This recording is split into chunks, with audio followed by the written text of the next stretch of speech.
Hi everyone, एक बार फिर से आप सभी का बहुत बहुत स्वागत है। आप सभी का अपना यूट्यूब चैनल आरके स्टडी पे। मैं हूँ Ravindra Kumar. Guys, software engineering का क्लास चल रहा था लेसन नंबर 3। लेसन नंबर 3 में भाग नंबर 1 हमने कंप्लीट किया था, जिसमें हम आपको सॉफ्टवेयर प्लानिंग के बारे में समझाए थे कि सॉफ्टवेयर प्लानिंग होता क्या है। ठीक है, और कुछ हमने उसके प्रोजेक्ट के बारे में भी बात किए थे कि सॉफ्टवेयर प्रोजेक्ट मैनेजमेंट प्लान क्या होते हैं। दो चीज़ें हमने वहाँ पे डिस्कस किया था। आज भाग नंबर 2 है।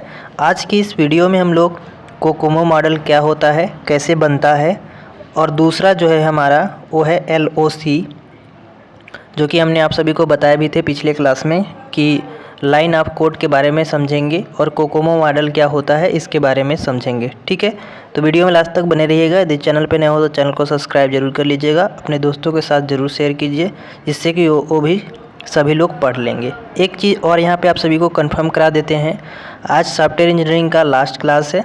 आज के बाद सॉफ्टवेयर इंजीनियरिंग क्लास नहीं चलेगी, क्योंकि शुरू से लेकर यानी लेसन नंबर 1 से लेकर और 6 तक जितने भी इम्पोर्टेंट क्वेश्चन थे वो सारे के सारे हमने बता दिए सारे वीडियो में। इसके लगभग 18 वीडियो हैं, प्लेलिस्ट पे हैं, अगर किसी ने नहीं देखा है तो जाकर देख सकता है। चलिए आज की क्लास को स्टार्ट करते हैं।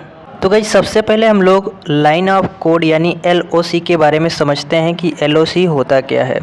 Line of code, line of code कहने का मतलब है यहाँ पे कि यह एक स्टैटिक तथा सिंगल वैल्यू होता है। कैसा होता है? स्टैटिक का मतलब होता है जो कि स्थिर हो या स्थैतिक हो, यानी यह एक ऐसा मॉडल होता है लाइन ऑफ कोड जो कि स्टैटिक्स तथा सिंगल वैल्यू को देता है। अब यहाँ पे बात करेंगे LOC का। ये आपका क्वेश्चन इस तरह से पूछ सकता है कि LOC क्या होता है, इसके बारे में लिखिए। शॉर्टकट पूछ सकता है, आपको लाइन ऑफ कोड ना दे तो आप लोग याद रखिएगा कि LOC का फुल फॉर्म होता है लाइन ऑफ कोड। आगे हम लोग बात करेंगे LOC, जो कि सॉफ्टवेयर डेवलपमेंट में इफोर्ट या फिर उसके जो कॉस्ट या उसके जो फंक्शन प्रोग्राम की साइज की तरह कंप्यूटर पे वर्क करता है, तथा हमारे जो प्रोग्राम होते हैं उसकी साइज जो है उसको क्या करता है, वह एस्टीमेट बनाता है। किसमें? लाइन ऑफ कोड में। लाइन ऑफ कोड में क्या करता है? व्यक्त करता है। तो यहाँ पे आप कुछ लाइन ऑफ कोड के बारे में समझ रहे होंगे कि लाइन ऑफ कोड क्या होता है। सामान्यतः इस मॉडल का प्रयोग छोटे तथा मध्यम आकार के सॉफ्टवेयर प्रोजेक्ट में किया जाता है। एक लाइन में आप लोग यहाँ पे याद रख लीजिएगा कि सामान्यतः हम लोग लाइन ऑफ कोड यानी LOC का प्रयोग छोटे तथा मध्यम आकार के जो सॉफ्टवेयर प्रोजेक्ट होते हैं उसके लिए यूज करते हैं, जिसमें हम लोग कास्ट, फंक्शन, प्रोग्राम साइज इस तरह के चीज़ों को कंप्यूटित करते हैं।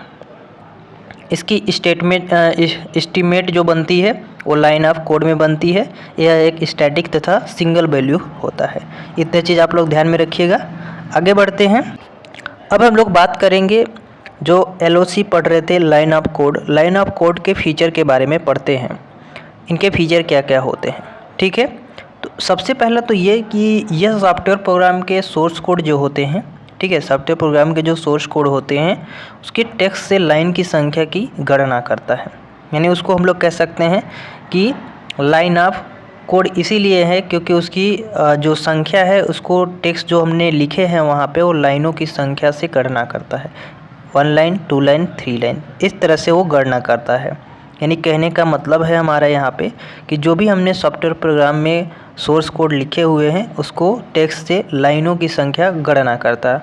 ये इसकी पहली फीचर है। दूसरी की बात करें हम लोग तो जो हमारा LOC है यानी लाइन ऑफ कोड जो है, कोड में टिप्पणी, कमेंट करने वाली लाइन और जो हेडर फाइल होते हैं उसको अनदेखा इसमें किया जाता है। इसकी एक फीचर है। ठीक है, आगे हम लोग बात करेंगे LOC का। तो LOC का अनुमान प्रोग्राम के आखिर में तो आसानी से लगाया जा सकता है, बट यहाँ पे शुरुआत में गणना करना मुश्किल होता है।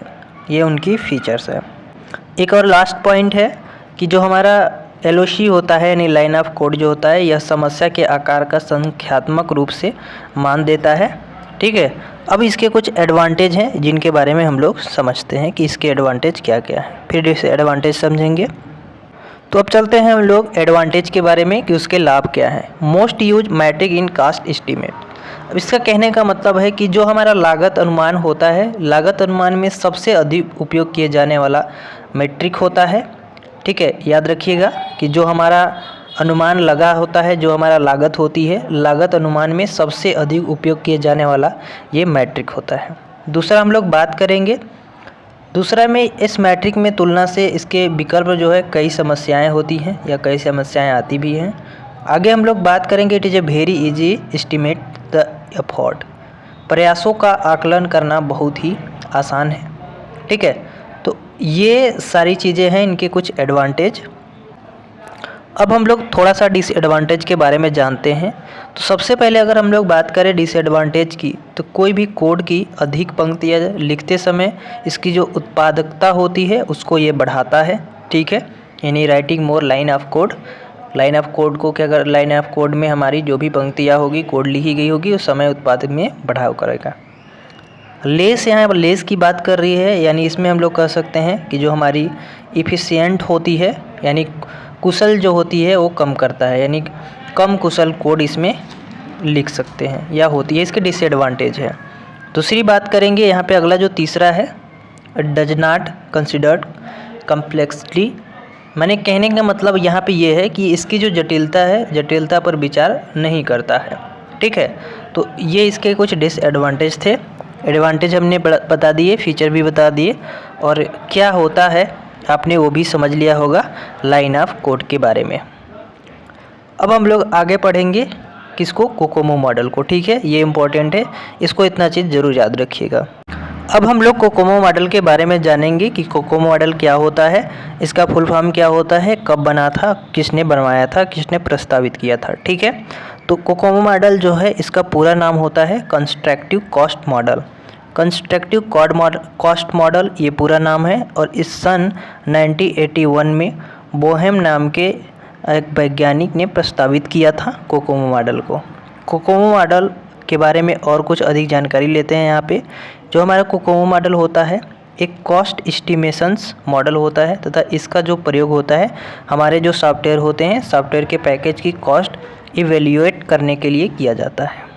अब आगे बात करेंगे जो इसका मॉडल होता है, इसकी मॉडल में एफर्ट का प्रयोग एक प्रोजेक्ट को विकसित करने के लिए पर्सन मंथ संख्या की ज़रूरत को एस्टिमेट फंक्शन करने के लिए किया जाता है, ठीक है। यहाँ पे याद रखिएगा एफर्ट, ठीक है। इक्वेशंस का प्रयोग एक प्रोजेक्ट की विकसित करने के लिए पर्सन मंथ संख्या की ज़रूरत को एस्टिमेट करने के लिए करते हैं।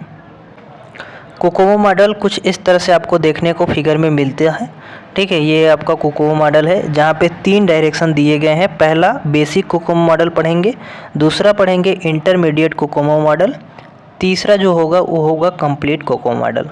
अब एक एक के बारे में समझेंगे कि बेसिक कोकोमो मॉडल क्या होता है, इसके अंदर में क्या आते हैं, और इंटरमीडिएट, इसके बाद फिर कंप्लीट कोकोमो मॉडल। चलिए एक एक करके समझते हैं। अभी आपने पढ़ा था LOC, याद रखिएगा line of code. Line of code की जो विशेषताएं थी वही विशेषता बेसिक कोकोमो मॉडल की होती है, ये ध्यान में रखिएगा, क्योंकि यह मॉडल स्टैटिक्स तथा सिंगल वैल्यू होता है जो कि सॉफ्टवेयर डेवलपमेंट एफर्ट तथा कॉस्ट को फंक्शन के प्रोग्राम साइज की तरह कंप्यूट करता है तथा प्रोग्राम साइज को वह अनुमानित या एस्टिमेट लाइन ऑफ कोड में व्यक्त करता है, ठीक है। तो यहाँ पे आप याद रखिएगा कि जो हमारा बेसिक कोकोमो मॉडल होता है और LOC यानी लाइन ऑफ कोड होता है, वो दोनों की परिभाषा एक ही होती है, यानी सेम टू सेम वर्क करते हैं, ठीक है। यानी स्टैटिक्स तथा सिंगल वैल्यू होता है, और सॉफ्टवेयर डेवलपमेंट में एफर्ट तथा कॉस्ट को फंक्शन के प्रोग्राम की साइज की तरह कंप्यूटित करता है, तथा प्रोग्राम साइज जो अनुमानित होता है, एस्टिमेट बनाई जाती है, उसको लाइन ऑफ कोड में व्यक्त होता है या व्यक्त करता है। एक बात यहाँ पे और हमने कन्फर्म आप सभी को कराए थे कि ये मॉडल जो है छोटे तथा मध्यम आकार के जो सॉफ्टवेयर प्रोजेक्ट होते हैं उसमें हम लोग यूज करते हैं, ठीक है। अगर इसकी फार्मूला देखना चाहते हैं तो आप लोग फार्मूला को देख सकते हैं, किस फार्मूले के बेसिस पे होता है। एफर्ट ए दिया गया है 1, ठीक है, इंटू में KLOC या लाइन ऑफ कोड दिया गया है, उसका ए दिया गया है, ए कोई एक वैल्यू होगी 2 PM। यहाँ पे TDEV इक्वल टू B1 दिया गया है, इंटू करके एफर्ट दिया गया है, और ऊपर B कोई संख्या होगी 2 मंथ। तो ये आपकी फार्मूला है, आप लिखना चाहें एग्जाम में तो लिख सकते हैं यदि आपका कोकोमो मॉडल आया तो, क्योंकि आएगा ज़रूर 100%। अब आगे हम लोग बात करेंगे दूसरा जो है intermediate COCOMO model. Intermediate COCOMO model के अंतर्गत में जो हमारा बेसिक कोकोमो मॉडल अभी हमने पढ़ा उसका इंटेंशन होता है, एक्सटेंशन जिसको बोल सकते हैं कि बेसिक कोकोमो मॉडल का एक्सटेंशन होता है। Intermediate COCOMO software development effort को प्रोग्राम तथा जो हमारे साइज है प्रोग्राम की साइज के फंक्शन तथा कॉस्ट ड्राइव के समूह की तरह कंप्यूटेड करता है तथा कॉस्ट ड्राइव प्रोजेक्ट में लगे समय तथा इफोर्ट को निर्धारित करता है। यहाँ पे भी जो हमारा बेसिक कोकोमो मॉडल पढ़ा या फिर LOC पढ़ा, ठीक है, सब सेम टू सेम है, ज़्यादा कुछ इधर उधर नहीं है, तो मिलाते चलेंगे क्योंकि हमने लाइन ऑफ कोड इसीलिए सबसे पहले बताया आप सभी को क्योंकि ये कोकोमो मॉडल उसी से संबंधित था। तो लाइन ऑफ कोड जो है उसमें जो हमारे सॉफ्टवेयर की साइज फंक्शन कॉस्ट ड्राइव हो रही थी वही चीज़ें हमारा बेसिक कोकोमो मॉडल में हुआ। अब बेसिक कोकोमो मॉडल में हुआ तो हमारा जो इंटरमीडिएट कोकोमो मॉडल है वो एक्सटेंशन है उसका, ठीक है। तो एक्सटेंशन होने के कारण, ठीक है, हमारा जो इफोर्ट को प्रोग्राम जो हमारा प्रोग्राम की साइज है या फंक्शन है या कॉस्ट ड्राइव है उसके समूह की तरह कंप्यूट करता है तथा कॉस्ट ड्राइव प्रोजेक्ट में लगे समय तथा इफोर्ट को निर्धारित करता है, ठीक है। तो ये इंटरमीडिएट कोकोमो मॉडल है। एक बात यहाँ पे ध्यान में रखेंगे कि जो इंटरमीडिएट हमारा कोकोमो मॉडल है उसमें कॉस्ट ड्राइव का प्रयोग किया गया होता है। कॉस्ट ड्राइव का प्रयोग करने से हमारा जो बेसिक मॉडल होता है उससे बेहतर परिणाम देता है। बस इतना ही डिफरेंट समझना है, लेकिन जो हमारा इंटरमीडिएट मॉडल है वो भी बेसिक मॉडल का एक्सटेंशन होता है, ठीक है, थोड़ा सा बेहतर परिणाम देने की वजह से क्योंकि इसमें कॉस्ट ड्राइव लगे होते हैं। आगे हम लोग बात करेंगे complete Kokomo model. Complete Kokomo model के अंतर्गत में जो हमारा इंटरमीडिएट कोकोमो मॉडल हमने पढ़ा उसी का एक्सटेंशन होता है, जिसमें हम लोग ये कह सकते हैं कि इंटरमीडिएट मॉडल से भिन्न भिन्न होता है क्योंकि यह प्रोजेक्ट के प्रत्येक फेज के लिए एफर्ट मल्टीपल का प्रयोग करता है। अब देखिए, जैसे कि सबसे पहले हमने बात किया था बेसिक कोकोमो मॉडल की, तो बेसिक कोकोमो मॉडल में थोड़ा कम कंफर्ट या कम हमारा कंप्यूटर अगर वर्क कर रहा था। फिर थोड़ा सा हम लोग इंटरमीडिएट में गए तो उसी का एक्सटेंशन था बट उसमें थोड़ा सा परिणाम अच्छा दे रहा था। अब फाइनली जो हमारा कंप्लीट कोकोमो मॉडल है वो थोड़ा सा बेहतर हो गया, ठीक है, तो थोड़ा थोड़ा करके बेहतर हो गया। यहाँ पे मल्टी हमारा जो इफोर्ट है वो हमारा मल्टीपल का प्रयोग करता है, ठीक है। तो ये हमारा कोकोमो मॉडल का वो जो लास्ट है कंप्लीट कोकोमो मॉडल कुछ इस तरह से है, ठीक है। कंप्लीट कोकोमो मॉडल में प्रत्येक जो हमारा सब सिस्टम होता है सब सिस्टम की कास्ट को अलग एस्टीमेट किया जाता है तथा इस विधि के कारण जो भी एरर होती है या त्रुटियां होती है बहुत ही कम होती है। यानी कह सकते हैं ये पूरा टोटली कंप्लीट टाइप का होते हैं, इसलिए इसमें जो एरर आती है वो सबसे कम आती है। बेसिक तथा इंटरमीडिएट कोकोमो की कमी यह है कि यह सॉफ्टवेयर प्रोजेक्ट को सिंगल या होमोजीनियस एंटिटी की तरह कंसीडर करता है। इस कमी को कंप्लीट कोकोमो दूर कर देता है, ठीक है। बस इतना ही डिफरेंट है। ये वाला जो है जो यहाँ पे परिभाषा लिखा गया है ये बहुत ही इम्पोर्टेंट है। जो हमारा बेसिक और इंटरमीडिएट कोकोमो मॉडल पढ़े उसकी कमी बताया गया है कि हमारे जो सॉफ्टवेयर प्रोजेक्ट होते हैं उसमें सिंगल होमोजीनियस तथा एंटिटी की तरह कंसीडर करता है और इसी की कमी जो है कंप्लीट कोकोमो दूर कर देता है, ठीक है। अब लास्ट में हम लोग एक चीज़ और यहाँ पे जानेंगे कि जो हमारा कंप्लीट कोकोमो एस्टिमेशंस होती है उसको कैलकुलेट करने के लिए बहुत ही जटिल का प्रयोग किया जाता है, ठीक है। तो बस गाइस आज के लिए इतना ही। लेसन नंबर आपका 3 भी यहाँ पे कंप्लीट हो चुका है, ठीक है। लेसन नंबर 3 कंप्लीट हो चुका, यानी 1 से लेके 6 तक टोटल जितने भी इसमें इम्पोर्टेंट टॉपिक थे या फिर अगर हम लोग बात करें इसके जितने भी सिलेबस में थे उसके अकॉर्डिंग हमने सारे समाप्त कर दिए हैं। आप लोग प्लेलिस्ट वीडियो देख लीजिएगा अगर आपने नहीं देखा है तो, और शुरू से देख रहे हैं तो अच्छी बात है, ठीक है। और अब हम लोग नेक्स्ट जो क्लास स्टार्ट करने वाले हैं वो हम लोग करेंगे IoT की, ठीक है। अब उसको भी जल्दी से कुछ चैप्टर उसमें पढ़ाए हुए हैं तो उसको भी जल्दी से ख़त्म करेंगे, फिर एक एक करके इसी तरह सारे सब्जेक्ट को पढ़ लेंगे, ठीक है। बस आज के लिए इतना ही। अब सॉफ्टवेयर इंजीनियरिंग की क्लास नहीं चलेंगी। वीडियो पसंद है एक लाइक कर दीजिएगा, चैनल पर सब्सक्राइब कर लीजिएगा। मिलेंगे नेक्स्ट वीडियो में, तब तक के लिए जय हिंद।